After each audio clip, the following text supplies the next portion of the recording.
Next question अगर हमें करना है तो हमें कुछ बातों का ध्यान रखना पड़ेगा, ठीक है। दो बातों का ध्यान रखना पड़ेगा। पहली बात क्या ध्यान रखना पड़ेगा कि इंटीरियर एंगल का सम 180 होता है। इंटीरियर एंगल्स सम जो होता है वो 180 डिग्री होता है। दूसरी बात हमें ध्यान रखना पड़ेगा कि कोई सीधी लाइन है, उसमें जितने भी एंगल हैं, ये एंगल, ये एंगल, ये एंगल, सबका प्लस कितना होता है 180 डिग्री।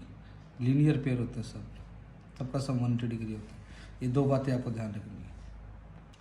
अब ये क्वेश्चन है हमारा, एक क्वेश्चन क्या है, आपको ये दे रखा है फिगर। मैंने क्या देखा कि ये पी क्यू है और ये एस टी लाइन है।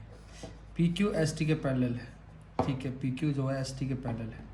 और क्या गिवन है, P Q R angle 110 degree है, ये गिवन है। और आर एस टी ये एंगल कितना है 130 डिग्री है। निकालो करा फाइंड क्यू आर एस, ये हमें निकालना है, इसको हम एक्स मान लेते हैं, ठीक है। तो क्योंकि मुझे पता है कि मुझे यहाँ पे इंटीरियर एंगल लगाना है, इसलिए मुझे अपनी तरफ से एक लाइन लेनी पड़ेगी ताकि यहाँ पे इंटीरियर एंगल लगा सके। तो एक लाइन ले लो सीधी, ये लाइन खींच लो, ये लाइन खींच ली मैंने, और ये लाइन इनके पैरेलल है। मैंने एक लाइन खींची, उसका नाम रख देता हूँ मैं, क्या नाम रखिए, इसका नाम रखते हैं एल एम। तो मैंने ड्रॉ किया, ड्रॉ लाइन एल एम जो स्टार्टिंग वाली लाइन के पैरेलल है, parallel to P Q, parallel to S T, इन सब के पैरेलल है। अगर वो पैरेलल है तो यहाँ पे हमारे फॉर्मूले लग सकते हैं। चलो फॉर्मूले लगाते हैं हम। अब ये 110 है, हमने दे रखा उन्होंने, तो हम इसका इंटीरियर देखेंगे साथ में। इंटीरियर को, इसका इंटीरियर कौन होगा साथ में, ये वाला एंगल, ये वाला एंगल। तो ये दोनों एंगल इंटीरियर हैं, ठीक है। तो इसमें इंटीरियर वाला फॉर्मूला लगाते हैं, इस एंगल में लेता हूँ वाई।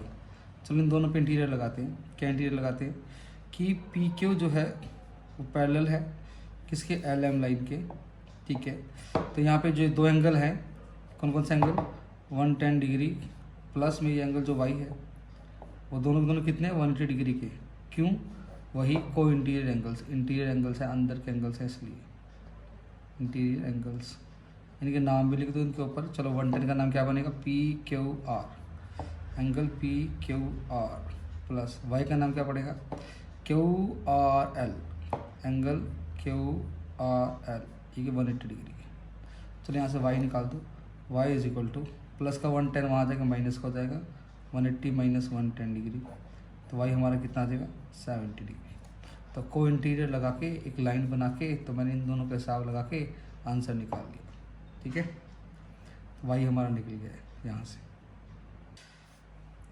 तो नेक्स्ट है हमारा, क्या है हमारा नेक्स्ट, अब सेम मेरे पास यहाँ 110 से ही आ गया, 110 से ही आ गया इंटीरियर एंगल का फॉर्मूला लगा के। ऐसे 130 से ये वाला एंगल आ जाएगा इंटीरियर एंगल का फॉर्मूला लगा के, ये वाला, ये दोनों के दोनों लगाओ इन पे इंटीरियर एंगल। कैसे, जो एस टी लाइन है आर एम के पैरेलल है, एस टी लाइन जो है वो आर एम के पैरेलल है। तो यहाँ पे ये एंगल और ये एंगल, इसको जेड मान लेता हूँ, 130 प्लस जेड, 130 प्लस जेड, ये दोनों 180 डिग्री के होंगे। क्यों, क्योंकि ये को इंटीरियर एंगल्स हैं, और जब को इंटीरियर एंगल्स होते हैं वो उनका सम 180 डिग्री होता है। तो जैसे जेड निकाल लो, प्लस का 130 वहाँ आ जाएगा, माइनस का 130 हो जाएगा, और हमारा आंसर आ जाएगा 50।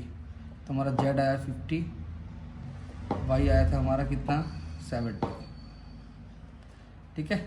अब वाई भी आ गया, जेड भी आ गया, हम एक्स भी निकाल सकते हैं। कैसे, मुझे पता है कि ये सीधी लाइन है एल एम, तो ये तीनों का सम 180 होगा। कैसे, क्या कहना चाह रहा हूँ, एल एम एक स्ट्रेट लाइन है, हमने जो ड्रॉ की थी, एल एम क्या है, एक स्ट्रेट लाइन है। तो वहाँ पे सबका सम क्या होगा 180 डिग्री होगा, सभी एंगलों का सम उस लाइन के ऊपर। Y plus X plus Z 180 degree, Y plus X plus Z is equal to 180 degree. Put करो, सबसे पहले वाई कितना आया 70, एक्स कितना आया निकालना है, जेड कितना है 50 इज इक्वल टू 180 डिग्री, ठीक है। तो 70 और 50 कितना होगा 120, ऊपर से उतार X is equal to 180 degree, plus का 120 वहाँ जाए क्या हो जाएगा, माइनस का 120, 180 माइनस 120, एक्स हमारा आ जाएगा 60। तो हमारा एक्स कितना आ गया 60 डिग्री आ गया हमारा एक्स।